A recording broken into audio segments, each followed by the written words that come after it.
and their teaching and their participation in the learning process. In addition to this, in our foundation called Azim Premji Foundation, which we started about 9 years back, we have today a single-minded thrust on seeing to it how we can work in village schools across the country in terms of upgrading the quality of primary education in these village schools. When I say primary education, basically we define primary education as Standard 1 to Standard 8.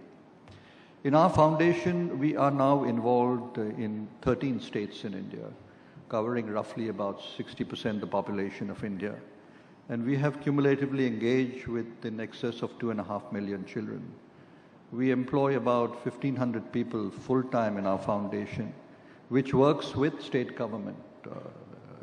And I use the word state government is because what people don't realize that in the villages of India, which represents 70% of the population of India, 90% of the education in the villages of India is the state government. The education is generally free, the books are free, the uniforms are free, and in the majority of village schools, there is a free midday meal, which is free. And in many of these villages, that midday meal is probably the only solid meal that the poor child, girl or boy, gets in terms of his health requirements or her health requirements. What we do is we engage on 5-6 different initiatives in these village schools on a fairly uniform basis to improve the quality of learning, to improve the quality of teaching, to institutionalize the process of this learning. We have developed over the course of the past 9 years over 200 CDs in local vernacular 13 languages, which we support into the school, train in the schools, and basically try to make learning lessons much more iterative and much more interesting and much more visual for the students. We train those teachers to be able to render a better training. We also do a lot of work in the area of trying to upgrade the thrust in school measurement from measuring just rote learning and memorization to trying to build competencies in students as they grow from grade to grade.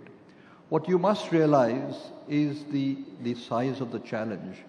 You know, India has in excess of 1.4 million village schools. And India has in excess of 6 million teachers for these village schools.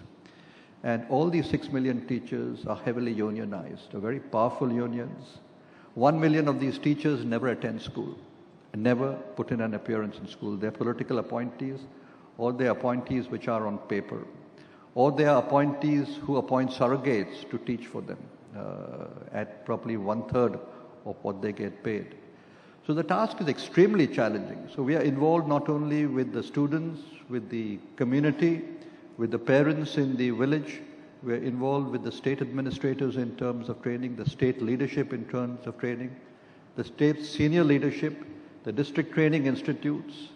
And now we are setting up a not-for-profit university which will focus basically on institutionalizing this whole process of training, of this whole infrastructure which sustains primary education in the country, and also starts awarding degrees to people and students who want to make a career in education with a primary bias of wanting to go back and teach in the villages because they come from the villages.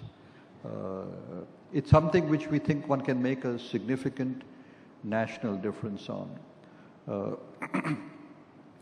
These are some of the points which I just wanted to make. The point which I'm trying to make, it is very important that people in business, and the majority of you are in business here, try to decide areas where you put some of your energies and some of your money.